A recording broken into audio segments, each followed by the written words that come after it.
Margaret Williams had always been particular about appearances. As the head of human resources at Sterling Corporation, she believed that first impressions mattered more than anything else. Her perfectly styled blonde hair was always immaculate, swept into an elegant updo that cost her $200 every week at the most exclusive salon in the city. She wore tailored suits that emphasized her authority and carried herself with the confidence of someone who had never been told no.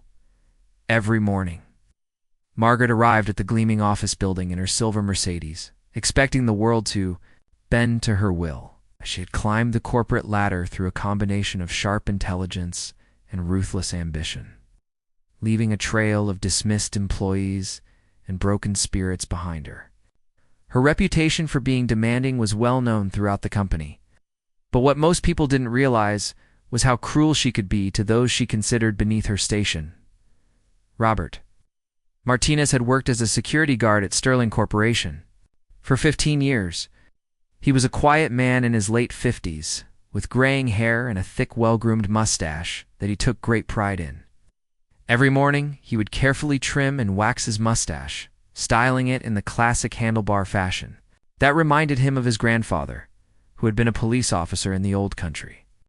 The mustache wasn't just facial hair to Robert. It was a connection to his heritage and a symbol of his dignity. Robert took his job seriously, arriving early every day and staying late to ensure the building was secure. He knew every employee by name, always greeting them with a warm smile and a friendly word. The younger employees especially appreciated his kindness, as he would often ask about their families or remember important events in their lives. Despite earning a modest salary, Robert carried himself with quiet pride and treated everyone with respect. Regardless of their position in the company, Margaret had noticed Robert's mustache from her first day at the company, and for reasons she couldn't quite explain, it irritated her immensely.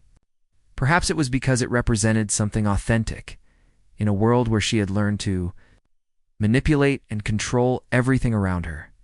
Or maybe it was simply because Robert seemed genuinely content with his life, something Margaret had never experienced despite all her success and wealth. Robert, being the gentleman that his grandfather had raised him to be, initially chose to ignore Margaret's increasingly pointed remarks. He had encountered difficult people throughout his long career in security work, and his experience had taught him that responding to negativity with kindness was usually the most effective strategy. When Margaret would make her cutting comments about his appearance, Robert would simply nod politely and continue with his duties, never allowing her hostility to affect the warm, professional demeanor he maintained with all other employees. However, Margaret's campaign against Robert began to escalate in both frequency and intensity. What had started as occasional snide remarks evolved into a systematic pattern of harassment. She began filing formal complaints with building management about Robert's appearance, claiming that his mustache violated unwritten company grooming policies that she insisted needed to be enforced more strictly. Margaret would schedule unnecessary meetings with the building's facilities manager, presenting elaborate arguments about how certain employees were projecting an unprofessional image that could potentially harm the company's reputation with clients and business partners. She would cite fabricated studies about workplace appearance standards and make veiled threats about potential discrimination lawsuits if the company didn't address what she called obvious grooming violations. Her timing was calculated and cruel.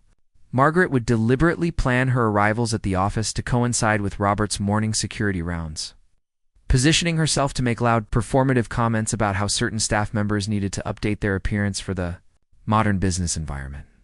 She would speak just loudly enough for other employees to hear, ensuring that Robert's humiliation was as public as possible. The psychological warfare extended beyond direct confrontation. Margaret began using her influence in the HR department to create new workplace policies that were obviously targeted at Robert. She drafted memos about professional grooming standards and appropriate workplace appearance guidelines that contained specific language about facial hair that clearly referenced Robert's mustache. Other employees throughout Sterling Corporation began to notice Margaret's relentless targeting of the beloved security guard, and many felt deeply uncomfortable with what they were witnessing. Robert had helped countless people over his 15 years at the company. From staying late to let employees retrieve forgotten items from their offices, to providing emotional support during personal crises, He was universally regarded as one of the kindest and most reliable people in the building. Sarah Chin, a junior accountant who had been comforted by Robert during her difficult divorce, started documenting Margaret's behavior in a private journal. Marcus Thompson, an IT specialist, who considered Robert a father figure, began recording Margaret's public comments on his phone. Jennifer Walsh, Margaret's own assistant, was secretly compiling a list of all the complaints and harassment incidents she had witnessed or been asked to facilitate. The building's atmosphere began to change as Margaret's campaign against Robert intensified. Employees would exchange worried glances when they witnessed her public humiliation of the security guard, and many began going out of their way to show extra kindness and respect too. Robert as a way of counteracting Margaret's cruelty. Robert himself remained stoically professional throughout the escalating harassment, but those who knew him well could see the toll it was taking. His wife Alina noticed that he had become quieter at home, spending longer periods in front of the bathroom mirror each morning as if he was trying to make his mustache even more perfect to ward off criticism. Their adult children observed that their normally cheerful father seemed increasingly tired and stressed. Though he refused to discuss the problems he was facing at work, the tension in the building reached a crescendo when Margaret announced that she was conducting a comprehensive review of workplace appearance standards and would be scheduling individual meetings with employees who were found to be in violation of company policies. Everyone understood that this was her final move against Robert, and the anticipation of what she might do created an atmosphere of dread throughout Sterling Corporation. Meanwhile, Maria Santos, the building's head of maintenance, had been watching Margaret's campaign against Robert with growing anger and determination. Maria had worked at Sterling Corporation for almost as long as Robert, and she had witnessed firsthand the kindness and professionalism that he brought to his job every day. More importantly, Maria had her own personal reasons for wanting to see Margaret face consequences for her systematic pattern of workplace bullying and abuse of power. The morning that would change everything started like any other. Margaret strode through the lobby in her designer heels, her hair perfectly arranged and her expression set in its usual mask of superiority.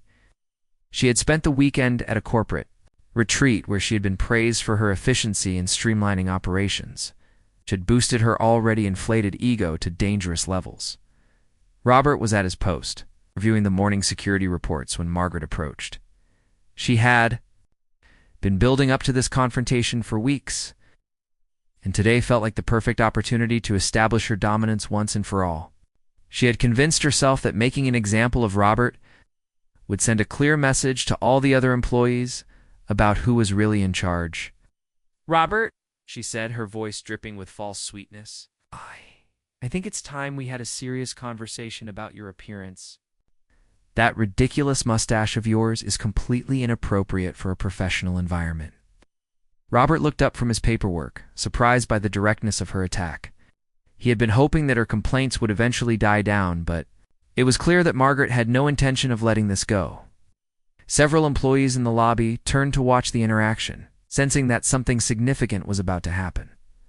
Margaret's eyes gleamed with malicious satisfaction as she observed the growing crowd of employees who had stopped to witness the confrontation.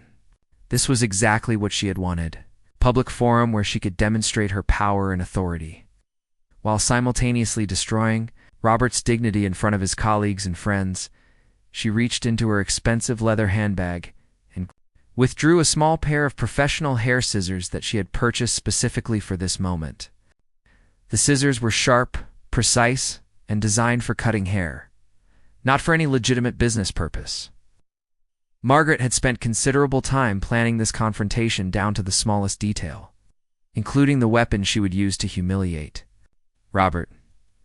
"Well, I'm implementing new grooming standards immediately," Margaret announced with theatrical authority, raising her voice so that everyone in the lobby could hear her clearly. "Either you remove that ridiculous, outdated facial hair right now, or I'll remove it for you. This is supposed to be a professional business environment, not some kind of historical reenactment society." The lobby fell into shocked silence as employees realized what they were witnessing. Margaret's behavior was so outrageous and unprecedented that many people initially couldn't believe what they were seeing. And this wasn't just workplace harassment. This was a physical threat being made by a senior executive against a beloved colleague. Robert's face flushed with embarrassment and anger, but he maintained the dignified composure that had characterized his entire career. Understood that Margaret was trying to provoke him into an unprofessional response that she could use to justify her actions or even have him terminated. Despite the humiliation of being attacked so publicly, Robert refused to give her the satisfaction of seeing him lose control. "Ms. Williams," Robert replied with steady professionalism, "I've been wearing this mustache for over 20 years. It has always been within company grooming guidelines as outlined in the employee handbook. I maintain it carefully and professionally, and I've never received any official complaints through proper HR channels." His measured response in reference to official company policy seemed to infuriate Margaret even further. She had expected him to either back down in fear or react with anger. But his continued professionalism was undermining her authority and making her look increasingly unreasonable in front of the growing audience. Margaret's carefully constructed, the facade of corporate authority began to crack, revealing the petty, cruel person underneath. The months of harassment and psychological warfare hadn't been enough to break Robert's spirit, and now she was facing the possibility that her public confrontation would backfire if she couldn't force him to submit. "Company policies can change at any time," Margaret snapped, her voice rising to a shrill pitch that echoed throughout the marble lobby. "And I'm changing them right now. Your appearance is unprofessional, outdated, and completely unacceptable." In a modern business environment, without warning, Margaret lunged forward with the scissors, moving faster than anyone could react. The attack was so sudden and violent that Robert didn't have time to defend himself. Margaret grabbed a section of his carefully groomed mustache with her left hand, pulling it taut and away from his face while wielding the scissors with her right hand like a weapon. The physical assault happened in front of dozens of horrified witnesses, many of whom began recording the incident on their phones. Margaret began hacking away at Robert's beloved mustache with vicious, uncontrolled cuts that sent pieces of gray hair falling to the floor like snow. Her movements were frenzied and cruel, more like an attack than any kind of grooming procedure. Margaret exclaimed with savage satisfaction as she stepped back to survey the destruction she had caused. "Much better. Now you look like a proper employee instead of some kind of circus performer." Robert stood frozen in shock, his hand instinctively moving to his face where his mustache had been brutally attacked. What remained was a pathetic collection of uneven patches and random tufts that made him look like he had been the victim of a bizarre accident. The mustache that had been his pride and joy, his connection to his grandfather and his heritage, had been destroyed in a matter of seconds by a woman's petty cruelty. The silence in the lobby was absolute and deafening. Even Margaret's most loyal supporters in the management ranks were stunned into speechlessness by the viciousness and unprofessionalism of her assault. Several employees had their phones out, capturing video evidence of what would undoubtedly become one of the most shocking incidents in Sterling Corporation's history. Margaret, however, seemed completely oblivious to the horror and disgust radiating from everyone around her. She was drunk on the rush of power and domination, convinced that she had just delivered a masterful demonstration of executive authority that would be remembered and feared throughout the company. She smoothed down her perfect hair with hands that were still trembling from adrenaline, adjusted her expensive jewelry, prepared to make her triumphant exit from the scene of her victory. In her delusional state, Margaret believed that she had just solidified her position as the most feared and respected executive in the building. "There," she said with satisfaction, stepping back to admire her handiwork. "Much better. Maybe now you'll remember your place in this company." Robert stood there in shock, his hand instinctively moving to his face where his mustache had been butchered. Pieces of gray hair littered the floor around his desk, and what remained of his mustache hung in uneven patches that made him look ridiculous. The mustache that had been his pride and joy, his connection to his heritage and his grandfather's memory, had been destroyed in a matter of seconds. The silence in the lobby was deafening. Even Margaret's most loyal supporters among the management team were stunned by the cruelty and unprofessionalism of her actions. Several employees had pulled out their phones and were recording the aftermath. Knowing that this moment needed to be documented, Margaret, however, seemed oblivious to the shock and disgust surrounding her. She was high on the rush of power and control, Convinced that she had just delivered a masterful demonstration of her authority, she smoothed down her perfect hair and adjusted her expensive jacket, preparing to make her triumphant exit from the scene. "Let this be a lesson to everyone," she announced to the lobby. "In this company, we maintain certain standards, and anyone who can't meet them will face the consequences." With that, she turned on her heel and walked toward the elevators, leaving Robert standing there with his destroyed mustache and his dignity in tatters. The other employees began to gather around him, offering support and expressing their outrage. At what they had just witnessed, nobody noticed the small, satisfied smile on the face of Maria Santos, the building's head of maintenance, who had been quietly mopping the floors during the entire confrontation. Maria had worked in the building for almost as long as Robert, and she had seen Margaret's cruel treatment of various employees over the years. She had also been waiting for the right moment to take action, and Margaret had just provided her with the perfect opportunity. The news of Margaret's vicious assault on Robert Martinez spread through Sterling Corporation like wildfire. But the story took on a life of its own as it traveled from floor to floor. By 10 a.m., everyone from the mailroom clerks to the executive assistants had heard multiple versions of what had happened in the lobby. The video footage captured by employees had been shared through private messaging groups, creating a digital record of Margaret's cruelty that would be impossible for the company to ignore or suppress. Margaret, meanwhile, spent the remainder of that morning in a state of euphoric delusion. She attended 3 scheduled meetings where she presented quarterly reports with more confidence and arrogance than ever before. She misinterpreted the stunned silence of her colleagues as newfound respect for her authority, completely missing the shocked glances and uncomfortable shifting that actually indicated their horror at her behavior.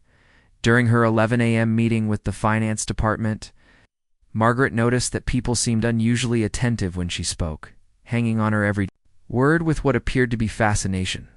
She assumed this was because news of her disciplinary action against Robert had established her reputation as a no-nonsense executive who wouldn't tolerate unprofessional behavior from anyone. What Margaret didn't realize was that her colleagues were staring at her in the same way people might observe a dangerous animal at the zoo, with a mixture of fascination and revulsion.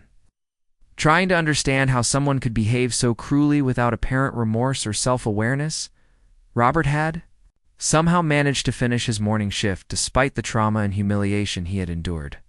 His colleagues had rallied around him with an outpouring of support that was both heartwarming and heartbreaking. Jennifer Walsh, Margaret's own assistant, had quietly approached Robert's desk with a cup of coffee and a sincere apology for her boss's behavior.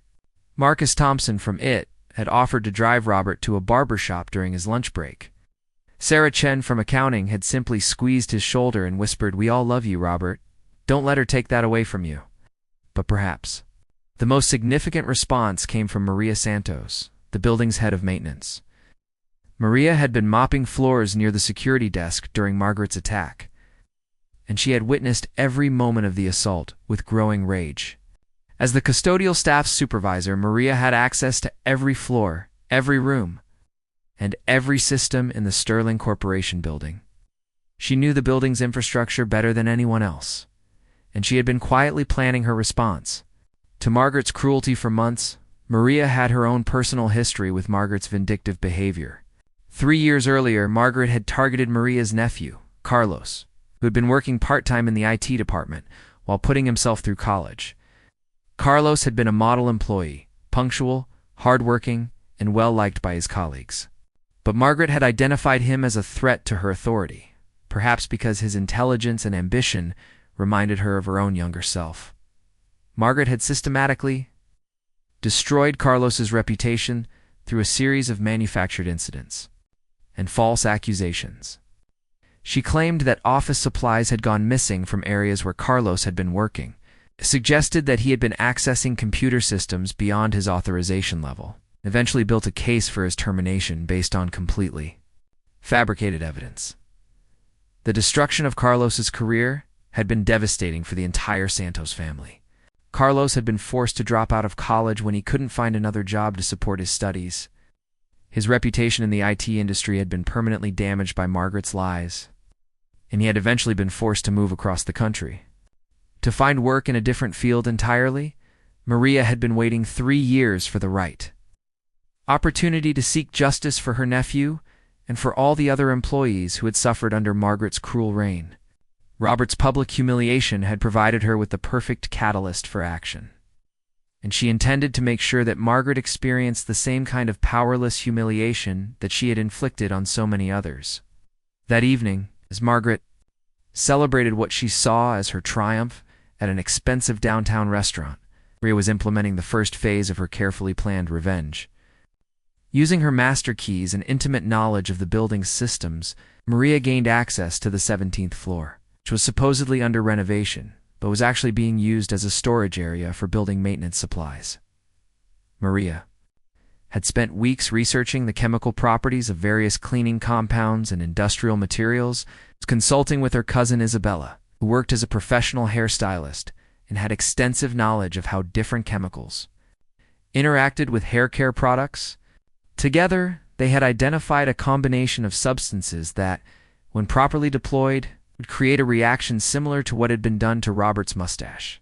But on a much larger scale, the plan was elegant in its simplicity and poetic in its justice. Margaret had used her position of power to physically assault Robert and destroy something that was precious to him. Maria intended to use Margaret's own vanity and arrogance against her, creating a situation where Margaret would experience the same kind of helpless humiliation that she had inflicted on Robert. The next morning, Margaret arrived at Sterling Corporation feeling even more confident than usual. She had spent the evening reading positive feedback from the weekend's corporate retreat and convincing herself that her attack on Robert has been a brilliant strategic move that would cement her reputation as a strong leader who maintained high standards. Margaret's assistant, Jennifer, greeted her with unusual nervousness that Margaret interpreted as appropriate deference to her enhanced authority. Jennifer had been working for Margaret for 2 years, and she had developed an almost supernatural ability to predict her boss's moods and needs. But today, something was different. Jennifer kept glancing toward the elevator bank and checking her phone with barely concealed anticipation. "Is everything prepared for my day, Jennifer?" Margaret asked, settling into her leather executive chair and beginning her usual review of morning correspondence. "Yes, of course, Ms. Williams," Jennifer replied, but her voice carried a strange undertone that Margaret was too self-absorbed to notice. "Your 10 o'clock meeting has been moved to the 15th floor conference room, the one with the panoramic city views." Margaret nodded approvingly. The 15th floor conference room was one of her favorites because of its impressive windows that overlooked the entire financial district. She enjoyed conducting meetings there because the dramatic backdrop made her feel powerful and important, like a corporate queen surveying her domain from a glass throne. As the morning progressed, Margaret's sense of invincibility continued to grow. She had several successful meetings where clients seemed unusually attentive to her presentations, though she failed to notice that their attention was focused more on trying to understand her shocking behavior from the previous day than on her business proposals. At 9:45 a.m., Margaret gathered her materials for the relocated meeting and walked confidently toward the elevator bank. She was looking forward to conducting business in the impressive 15th floor conference room, where she could display her authority against the backdrop of the city skyline. What Margaret didn't know was that Maria Santos had spent the early morning hours. News of Margaret's attack on Robert spread through the building like wildfire. By lunchtime, everyone from the mailroom to the executive offices had heard about the incident. The video footage captured by employees had been shared privately among staff members, creating a groundswell of anger and disgust that Margaret remained completely unaware of. Margaret spent the rest of that day in meetings, basking in what she believed was her newfound respect and authority. She noticed that people seemed more attentive during presentations and that conversations would stop when she entered a room. But she interpreted these signs as evidence of her increased influence rather than the shock and revulsion they actually represented. Meanwhile, Robert had quietly finished his shift, trying to maintain his professionalism despite the humiliation he had endured. Several colleagues had offered to drive him to a barber shop to even out his mustache, but he had politely declined, saying he wanted to handle it himself. The truth was that he needed time to process what had happened and decide how to move forward. That evening, Robert sat in his small apartment, staring at himself in the bathroom mirror. The uneven patches of his once proud mustache made him look like a broken man. Why? And for the first time in years, he felt truly defeated. He thought about his grandfather, who had taught him that a man's dignity came from within and could never be taken away by others. But looking at his reflection, Robert struggled to find that inner strength. Unknown to Robert, his colleagues had not been idle. Led by Maria Santos and several other long-term employees, a group had formed to document Margaret's pattern of abuse and harassment. They'd been quietly collecting stories from other victims of her cruelty, building a comprehensive case that painted a picture of systematic workplace bullying. Maria had a particular reason for wanting to see Margaret face consequences. 3 years earlier, Margaret had fired Maria's nephew, a young man who had been working in the IT department while putting himself through college. Margaret had fabricated a story about missing office supplies and used it as an excuse to terminate him, destroying his reputation and making it impossible for him to find another job in the industry. Maria had been waiting for the right opportunity to seek justice ever since. The next morning, Margaret arrived at work feeling triumphant. She had spent the evening at an expensive restaurant, celebrating what she saw as her successful assertion of dominance. She barely glanced at the security desk as she passed through the lobby, not noticing that Robert had shaved off the remainder of his mustache completely, leaving his upper lip bare for the first time in decades. Margaret's assistant, Jennifer, greeted her with what seemed like unusual nervousness. Jennifer had been working for Margaret for 2 years and had developed an almost supernatural ability to read her boss's moods and anticipate her needs. This morning, however, something was different. Jennifer kept glancing toward the elevator and checking her phone, as if she was waiting for something to happen. "Is everything all right, Jennifer?" Margaret asked, settling into her leather chair and beginning to sort through her morning correspondence. "Oh yes, everything's fine," Jennifer replied quickly, but her voice carried an undertone that Margaret couldn't quite identify. "Your 10 o'clock meeting has been moved to the conference room on the 15th floor, the one with all the windows." Margaret nodded absently, not thinking much about the change. She had meetings moved around constantly, and the 15th floor conference room was actually one of her favorites because of its commanding view of the city. It made her feel powerful to look down at all the people scurrying around like ants far below. As the morning progressed, Margaret noticed that more people than usual were paying attention to her. Employees would stop their conversations to watch her pass, and she caught several groups whispering among themselves before falling silent when they noticed her looking. She assumed they were still talking about yesterday's incident with Robert. She felt pleased that her message had been received so clearly. What Margaret didn't realize was that Maria Santos had spent the early morning hours implementing a carefully planned strategy. Maria had connections throughout the building's service infrastructure, from the cleaning staff to the maintenance crews to the security team. More importantly, she had a cousin who worked as a hairstylist and had taught her some interesting tricks over the years. At exactly 9:45 a.m., Margaret stepped into the elevator to go to her 10 o'clock meeting. The elevator seemed to be running more slowly than usual, and she found herself growing impatient as it crawled between floors. She checked her appearance in the polished elevator doors, smoothing down her perfectly styled hair and adjusting her pearl necklace. The elevator finally reached the 15th floor, but instead of stopping, it continued upward. Margaret pressed the button several more times, but nothing happened. She was beginning to feel annoyed when the elevator finally stopped on the 17th floor, 2 floors above her destination.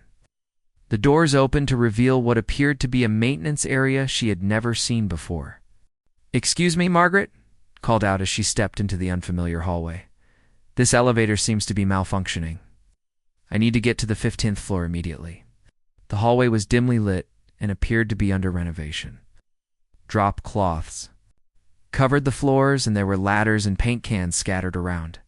Margaret could hear voices coming from her room at the end of the hall, so she decided to find someone who could help her get to her meeting.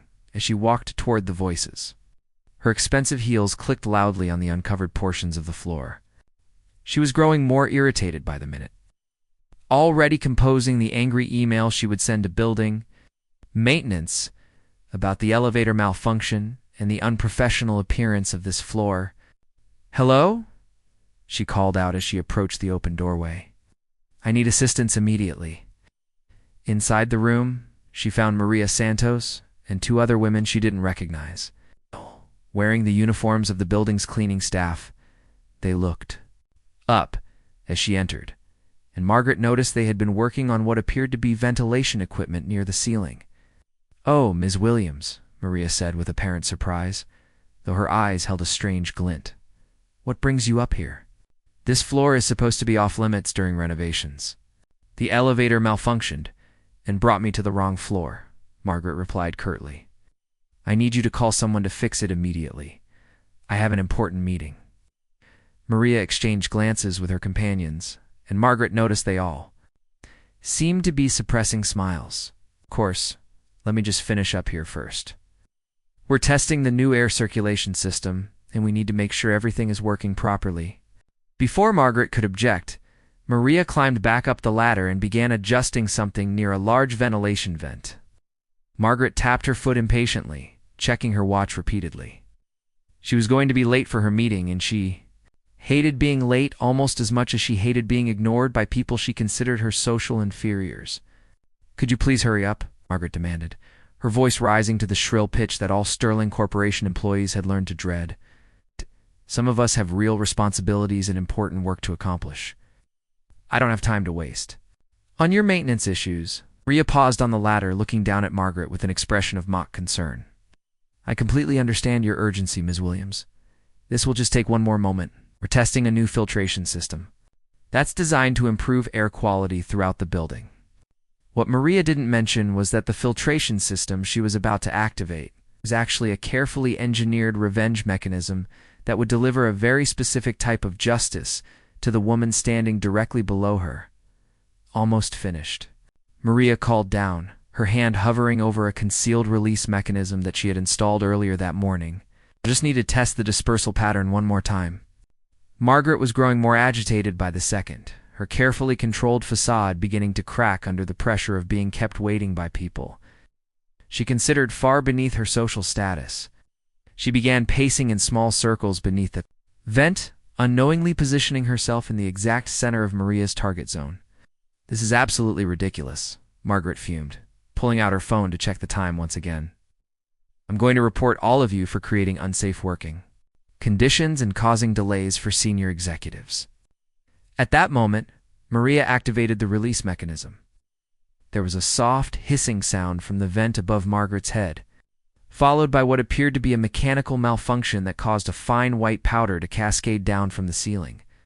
Like artificial snow, the powder was so light and airy that it seemed to hang in the air for several seconds before settling, creating a cloud of white dust that enveloped Margaret completely.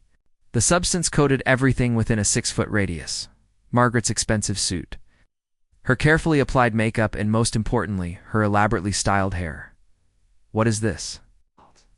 Margaret shrieked, frantically trying to brush the powder off.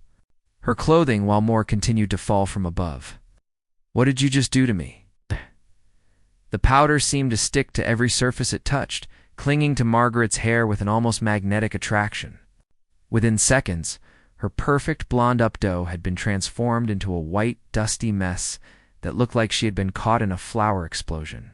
"Oh my goodness," Maria exclaimed with theatrical concern as she climbed down from the ladder. "It looks like some kind of industrial dust from the renovation work.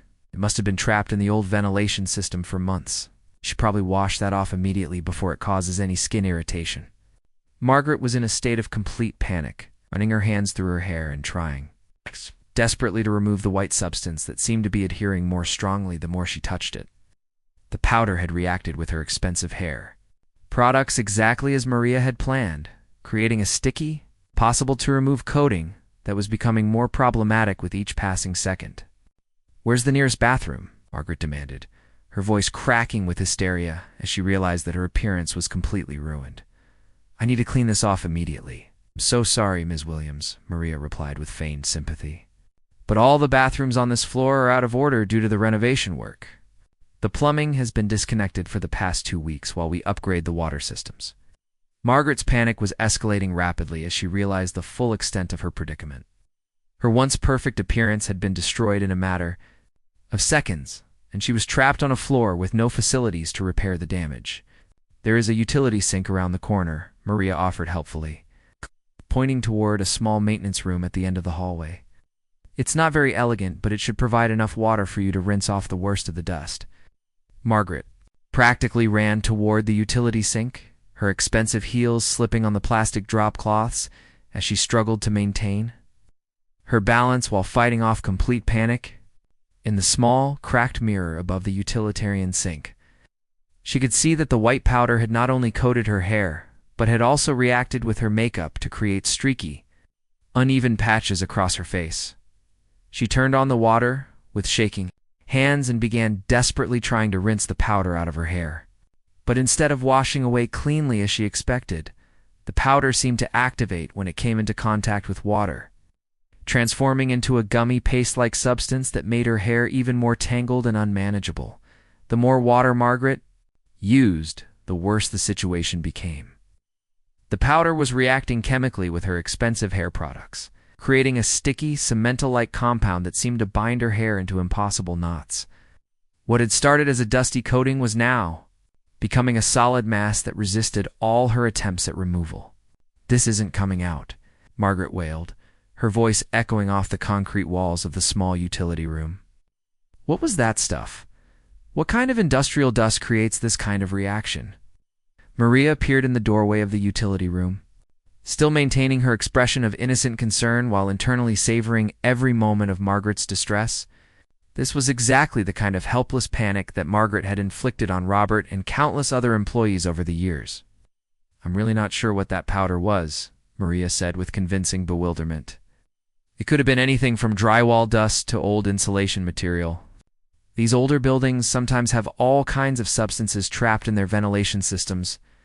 Margaret stared at her reflection in horror, watching as her attempts to wash her hair only made the situation progressively worse.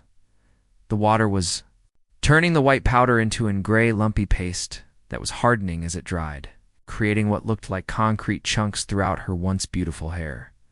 For the first time in her adult life, Margaret Williams looked completely powerless and ridiculous. The woman who had built her entire identity around her flawless appearance and intimidating presence now looked like she had been the victim of some kind of industrial accident. Her expensive suit was covered in white dust and wet patches where she had splashed water on herself. Her carefully applied makeup had run and streaked, giving her the appearance of someone who had been crying or sweating profusely. Most devastatingly of all, her signature hairstyle had been transformed into a matted, sticky disaster that defied all attempts at repair. "I'll sue this entire company," Margaret threatened, but her voice lacked its usual confidence and authority. "This is sabotage. This is assault. This is a deliberate attack on a senior executive." Maria just smiled and stepped aside to let Margaret pass, her expression showing none of the fear or deference that Margaret was accustomed to seeing from building staff. "I certainly hope you can get that sorted out, Ms. Williams," Maria said with mock sympathy. "Maybe you should consider calling in sick today and taking care of yourself.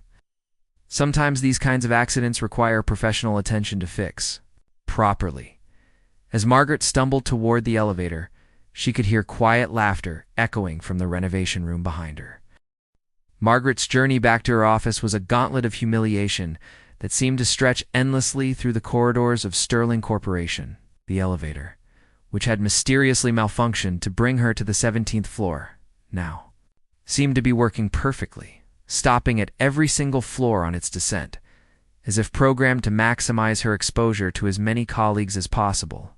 At each stop, the elevator doors would slide open to reveal groups of employees going about their normal workday, only to freeze in shock and barely concealed amusement when they saw Margaret's catastrophic appearance. Word of her condition spread faster than she could move through the building, with text messages and instant communications alerting people on every floor to watch for the spectacle of their once intimidating HR director covered in mysterious white powder. By the time Margaret reached the 10th floor, a small crowd had already gathered near the elevator bank, pretending to be engaged in casual conversation while actually positioning themselves to witness her downfall firsthand. The woman who had terrorized employees with her pristine appearance and cutting, remarks was now the subject of whispered jokes and incredulous stares. Margaret's assistant, Jennifer Walsh, was waiting by the elevator when the doors opened on the 7th floor. Jennifer had received multiple text messages alerting her to Margaret's condition, and she struggled to maintain a professional expression, while internally celebrating the cosmic justice of what had happened to her cruel boss.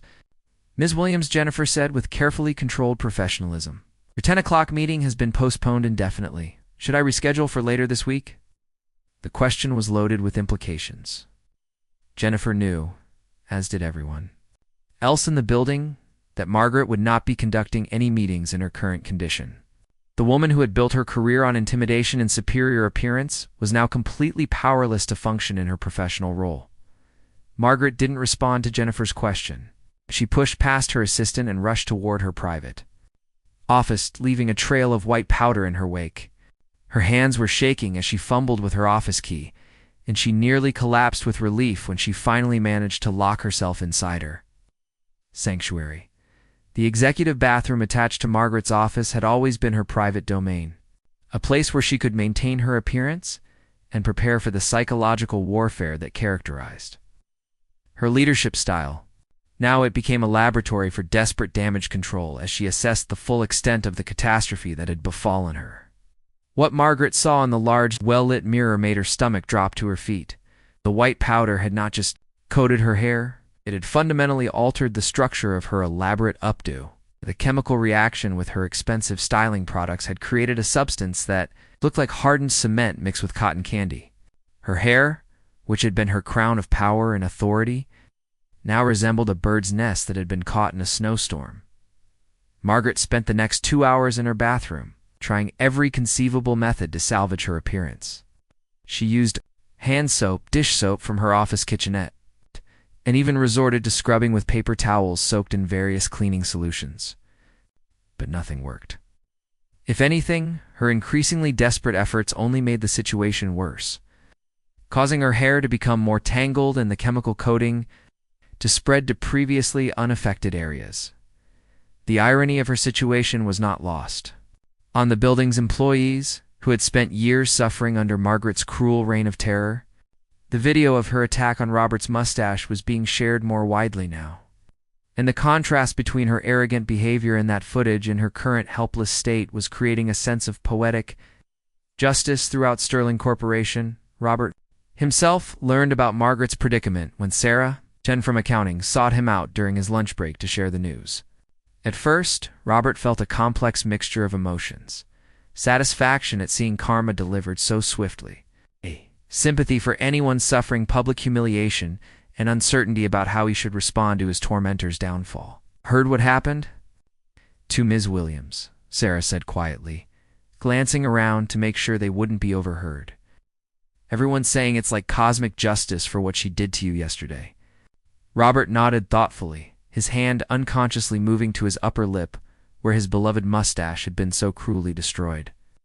"I don't take pleasure in seeing anyone suffer," he replied with characteristic grace, "but I can't say I'm surprised that her behavior finally caught up with her." Meanwhile, Margaret was making increasingly frantic phone calls to high-end salons throughout the city. Her usual salon, Celestine's, was booked solid for the next 3 days. And when Margaret tried to explain the urgency of her situation, the receptionist suggested that she might need to see a chemical damage specialist instead of a regular stylist. The other exclusive salons she contacted had similar responses. Most of them were unable to accommodate emergency appointments, and those who could see her warned that the type of chemical damage she was describing might require extreme measures to address. One stylist was particularly blunt, telling Margaret over the phone that chemical reactions with hair products sometimes required cutting off all the affected hair to prevent further damage. By mid-afternoon, Margaret realized that she had no choice but to seek immediate professional help, regardless of the cost or inconvenience. She called every chemical damage specialist in the metropolitan area, finally finding one who could see her that evening, but only after she agreed to pay triple the normal rate for an emergency consultation. Margaret's exit from Sterling Corporation that day was as humiliating as her morning entrance had been triumphant. She wrapped a silk scarf around her head and wore oversized sunglasses, trying to disguise her appearance as much as possible, sneaking out through a side entrance that was normally used only by delivery personnel and maintenance staff. 4. Someone who had always used her appearance as a weapon of intimidation and control. Being forced to hide her face felt like the cruelest punishment imaginable. The woman who had never appeared in public without perfect makeup and styling was now skulking through back alleys like a criminal trying to avoid detection. At the specialized salon, Margaret waited for 2 hours in a private consultation room, while the chemical damage expert, Dr. Patricia Reeves, examined samples of her hair under a microscope and tested various removal techniques. The prognosis was devastating. Ms. Williams, Dr. Reeves explained with professional compassion, the substance that got into your hair has created a chemical bond with your styling products that has fundamentally altered the protein structure of your hair follicles. The reaction has essentially created a synthetic polymer coating that cannot be removed through conventional washing or chemical treatments. Margaret felt her heart sink as the implications of the diagnosis became clear. What does that mean? What are my options? Dr. Reeves hesitated before delivering the devastating news. I'm afraid the only solution is to remove all the affected hair immediately. If we don't act quickly, the chemical reaction could continue and potentially cause permanent damage to your scalp tissue. There has to be another option, Margaret pleaded, tears streaming down her face for the first time in years. My hair is everything to me. It's my entire identity. I can't lose it all. The specialist was sympathetic but firm in her medical assessment. I understand how difficult this must be, but waiting will only make the situation worse. The sooner we remove the damaged hair, the better chance you have of healthy regrowth in the future. With no other choice available, Margaret agreed to the emergency procedure. As the electric clippers buzzed through what remained of her once magnificent hair, she watched 20 years of careful styling and maintenance fall to the floor in chemically hardened clumps. When the procedure was complete, she looked like a completely different person. Her head was covered with only a thin layer of stubble. Without her elaborate hairstyle to frame and define her features, Margaret looked older, smaller, and infinitely more vulnerable than she ever had before. The stylist fitted her with a temporary synthetic wig, but it was obviously artificial and didn't suit her face shape or coloring at all. Margaret paid the enormous bill for the emergency treatment and stumbled out of the salon feeling like her entire identity had been stripped away along with her hair. That evening, she sat alone in her expensive penthouse apartment, staring at her unrecognizable reflection and finally beginning to understand the cruelty of what she had done to Robert Martinez. As she prepared for bed, Margaret realized that she would have to face her colleagues the next morning looking completely different. The woman who had built her reputation on intimidation and superior appearance would now be the one people stared at and whispered about. The tables had been completely turned, and she was about to experience firsthand what it felt like to be the target of workplace mockery and judgment. Margaret's journey back to her office was a gauntlet of humiliation that seemed to stretch endlessly through the corridors of Sterling Corporation. The elevator, which had mysteriously malfunctioned to bring her to the 17th floor, now seemed to be working perfectly, stopping at every single floor on its descent, as if programmed to maximize her exposure to as many colleagues as possible. At each stop, the elevator doors would slide open to reveal groups of employees going about their normal workday, only to freeze in shock and barely concealed amusement when they saw Margaret's catastrophic appearance. Word of her condition spread faster than she could move through the building, with text messages and instant communications alerting people on every floor to watch for the spectacle of their once intimidating HR director covered in mysterious white powder. By the time Margaret reached the 10th floor, a small crowd had already gathered near the elevator bank, pretending to be engaged in casual conversation while actually positioning themselves to witness her downfall firsthand. The woman who had terrorized employees with her pristine appearance and cutting remarks was now the subject of whispered jokes and incredulous stares. Margaret's assistant, Jennifer Walsh, was waiting by the elevator when the doors opened on the 7th floor. Jennifer had received multiple text messages alerting her to Margaret's condition, and she struggled to maintain a professional expression. while internally celebrating the cosmic justice of what had happened to her cruel boss. Ms. Williams, Jennifer said with carefully controlled professionalism. Your 10 o'clock meeting has been postponed indefinitely. Should I reschedule for later this week? The question was loaded with implications. Jennifer knew, as did everyone else in the building, that Margaret would not be conducting any meetings in her current condition. The woman who had built her career on intimidation and superior appearance was now completely powerless to function in her professional role. Margaret didn't respond to Jennifer's question. She pushed past her assistant and rushed toward her private office, leaving a trail of white powder in her wake. Her hands were shaking as she fumbled with her office key, and she nearly collapsed with relief when she finally managed to lock herself inside her sanctuary. The executive bathroom attached to Margaret's office had always been her private domain, a place where she could maintain her appearance and prepare for the psychological warfare that characterized her leadership style. Now it became a laboratory for desperate damage control as she assessed the full extent of the catastrophe that had befallen her. What Margaret saw in the large, well-lit mirror made her stomach drop to her feet. The white powder had not just coated her hair, it had fundamentally altered the structure of her elaborate updo. The chemical reaction with her expensive styling products had created a substance that looked like hardened cement mixed with cotton candy. Her hair, which had been her crown of power and authority, now resembled a bird's nest that had been caught in a snowstorm. Margaret spent the next 2 hours in her bathroom, trying every conceivable method to salvage her appearance. She used hand soap, dish soap from her office kitchenette, and even resorted to scrubbing with paper towels soaked in various cleaning solutions. But nothing worked. If anything, her increasingly desperate efforts only made the situation worse, causing her hair to become more tangled and the chemical coating to spread to previously unaffected areas. The irony of her situation was not lost on the building's employees, who had spent years suffering under Margaret's cruel reign of terror. The video of her attack on Robert's mustache was being shared more widely now, and the contrast between her arrogant behavior in that footage and her current helpless state was creating a sense of poetic justice throughout Sterling Corporation. Robert himself learned about Margaret's predicament when Sarah, Chen from accounting, sought him out during his lunch break to share the news. At first, Robert felt a complex mixture of emotions: satisfaction at seeing karma delivered so swiftly, sympathy for anyone suffering public humiliation, and uncertainty about how he should respond to his tormentor's downfall. Heard what happened? To Ms. Williams, Sarah said quietly, glancing around to make sure they wouldn't be overheard. Everyone's saying it's like cosmic justice for what she did to you yesterday.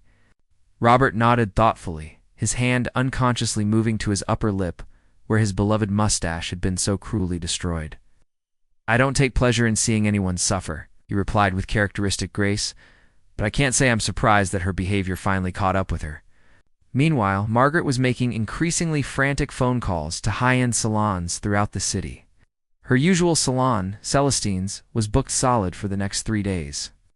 And when Margaret tried to explain the urgency of her situation, the receptionist suggested that she might need to see a chemical damage specialist instead of a regular stylist.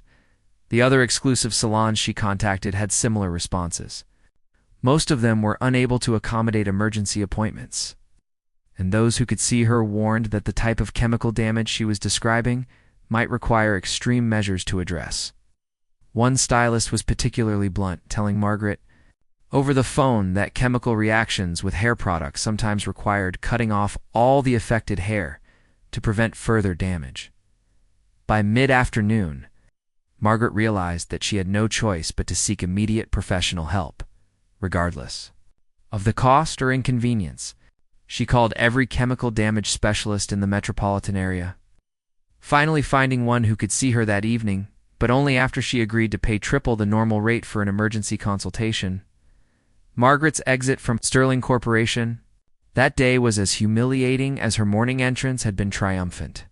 She wrapped a silk scarf around her head and wore oversized sunglasses, trying to disguise her appearance as much as possible, sneaking out through a side entrance that was normally used only by delivery personnel and maintenance staff. 4. Someone who had always used her appearance as a weapon of intimidation and control. Being forced to hide her face felt like the cruelest punishment imaginable. The woman who had never appeared in public without perfect makeup and styling was now skulking through back alleys like a criminal trying to avoid detection. At the specialized salon, Margaret waited for 2 hours in a private consultation room, while the chemical damage expert, Dr. Patricia Reeves, examined samples of her hair under a microscope and tested various removal techniques. The prognosis was devastating. Ms. Williams, Dr. Reeves explained with professional compassion, the substance that got into your hair has created a chemical bond with your styling products that has fundamentally altered the protein structure of your hair follicles. The reaction has essentially created a synthetic polymer coating that cannot be removed through conventional washing or chemical treatments. Margaret felt her heart sink as the implications of the diagnosis became clear. What does that mean? What are my options? Dr. Reeves hesitated before delivering the devastating news. I'm afraid the only solution is to remove all the affected hair immediately. If we don't act quickly, the chemical reaction could continue and potentially cause permanent damage to your scalp tissue. There has to be another option, Margaret pleaded, tears streaming down her face for the first time in years. My hair is everything to me. It's my entire identity.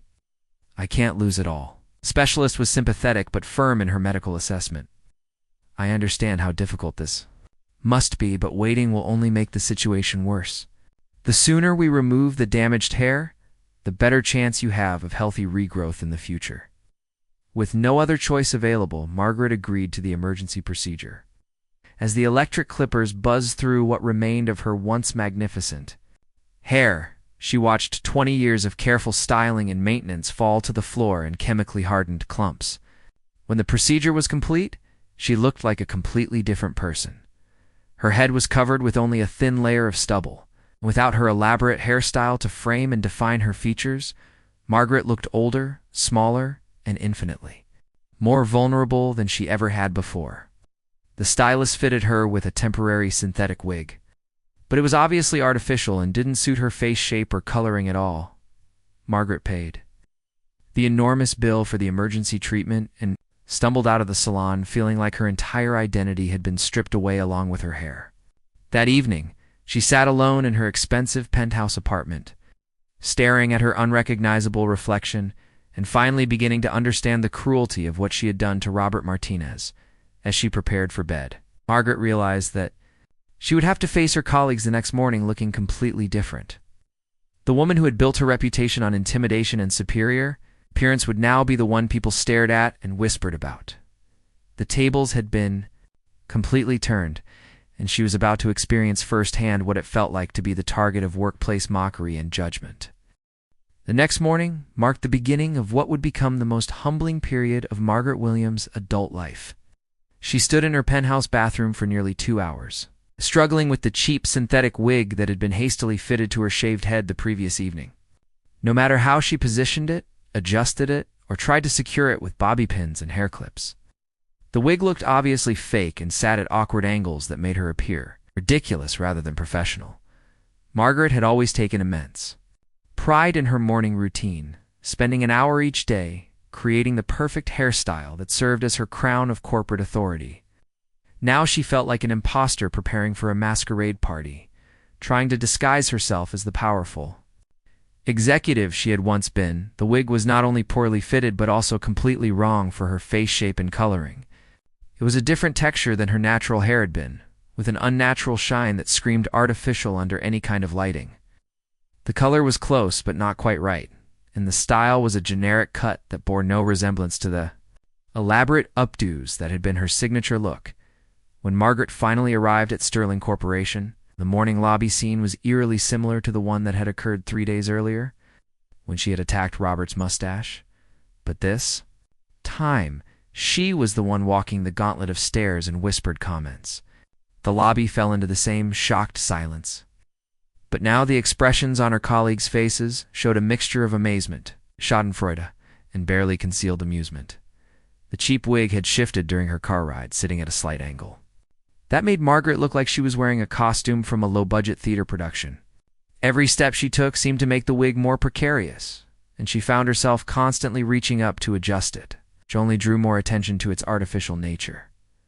Robert Martinez was at his security desk, maintaining his professional demeanor despite the dramatic change in his own appearance. His upper lip was now completely clean-shaven, removing the handlebar mustache that had been his pride and joy for over 2 decades. But despite losing the facial hair that had connected him to his grandfather's memory, Robert carried himself with the same quiet dignity that had always characterized his presence at Sterling Corporation. When Margaret walked past his desk, their eyes met for a brief, charged moment. Instead of the satisfaction or mockery she expected to see in Robert's expression, Margaret was surprised to find something that looked remarkably like genuine sympathy. There was no gloating, no sense of triumph, just the kind of understanding that comes from someone who had recently experienced similar humiliation.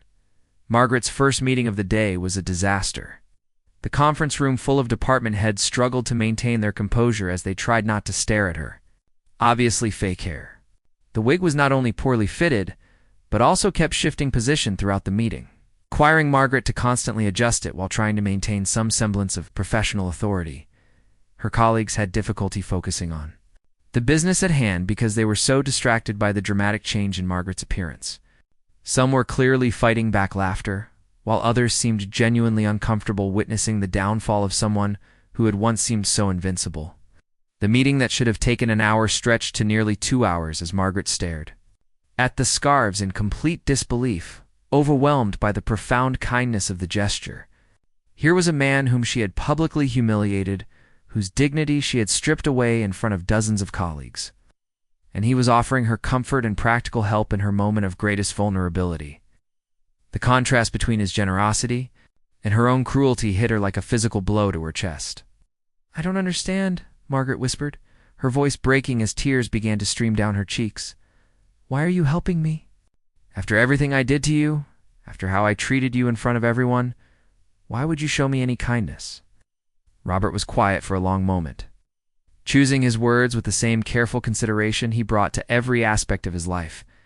His expression was thoughtful and sad, reflecting the wisdom that comes from experiencing both cruelty and grace in equal measure.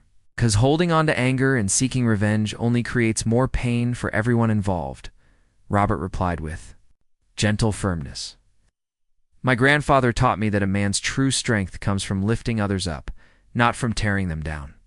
I've watched you struggle these past few days, and I remember exactly how it felt to have my dignity taken away in front of people I respected. I wouldn't wish that feeling of powerlessness and humiliation on anyone, not even someone who caused me to experience it." Margaret's tears were flowing freely now, not the tears of frustration or anger that had characterized her emotional responses in recent years, but tears of genuine remorse, gratitude, and recognition of her own moral failures. She had spent so many years believing that power came from making others feel small and vulnerable. But Robert was demonstrating a completely different kind of strength that she had never encountered before. "I'm so deeply sorry," Margaret said, the words pouring out of her in a rush of desperate sincerity. "What I did to you was inexcusable and cruel beyond any professional justification. Your mustache was beautiful and meaningful, and I destroyed it because I was jealous of your contentment and threatened by your genuine goodness. I was petty and vindictive, and I took something precious away from you just because I could." Robert nodded slowly, accepting her apology with the same grace and dignity he had shown throughout their entire ordeal. "We all make mistakes, Ms. Williams. What defines us as human beings isn't the mistakes we make, but what we learn from them and how we choose to move forward with that knowledge." Over the following weeks, Margaret's hair began its slow process of regrowth, but more importantly, her entire perspective on life, leadership, and human relationships underwent a fundamental transformation. She started wearing Elena's beautiful scarves with increasing confidence and dignity, gradually learning that her worth as a person wasn't tied to her appearance or her ability to intimidate and control others. The scarves became a daily reminder of the kindness that had been shown to her in her darkest moment, and they helped her develop a completely new approach to her professional relationships. Margaret began treating her colleagues with genuine respect and consideration, surprising everyone with the depth and sincerity of her behavioral transformation. She publicly apologized to Robert in front of the entire Sterling Corporation staff during a company-wide meeting, acknowledging her misconduct without excuses or justifications, and committing to becoming a better leader and human being. The apology was raw, honest, and deeply moving, and it marked the beginning of a complete cultural shift within the company. Margaret also used her position and resources to track down every employee she had harmed over the years, including Maria Santos's nephew Carlos, whom she had falsely accused and fired 3 years earlier. She personally contacted Carlos, offered him a substantial settlement, and helped him find a new position that would restore his reputation and career prospects. Robert's mustache gradually grew back over the following months, and he was eventually able to style it once again in the handlebar fashion that honored his grandfather's memory and his own sense of personal identity. But the real victory wasn't in the return of their hair. It was in the profound lessons both individuals had learned about dignity, forgiveness, and the transformative power of choosing compassion over cruelty. The incident became a legendary turning point not just for Margaret and Robert personally, but for the entire corporate culture at Sterling Corporation. Margaret's transformation from a cruel, appearance-obsessed tyrant into a compassionate, empathetic leader inspired other executives and managers to examine their own behavior and treat their subordinates with greater respect and humanity. Robert's graceful response to both the initial assault and Margaret's subsequent downfall became a masterclass in how to maintain dignity under pressure and respond to cruelty with kindness. His example influenced countless employees throughout the company to approach conflict and disagreement with greater understanding and forgiveness. Maria Santos and her maintenance team were never officially connected to the accident that had befallen Margaret, though many employees suspected that cosmic justice had received some earthly assistance. Maria continued her work with quiet satisfaction, knowing that she had delivered appropriate consequences while also creating an opportunity for genuine redemption and growth. In the end, both Margaret and Robert learned that while hair grows back and appearances change, character and integrity are what truly define a person's worth and legacy. They discovered that the greatest victories in life come not from getting revenge or asserting dominance over others, but from choosing forgiveness, growth, and the kind of grace that can transform enemies into allies and cruelty into compassion.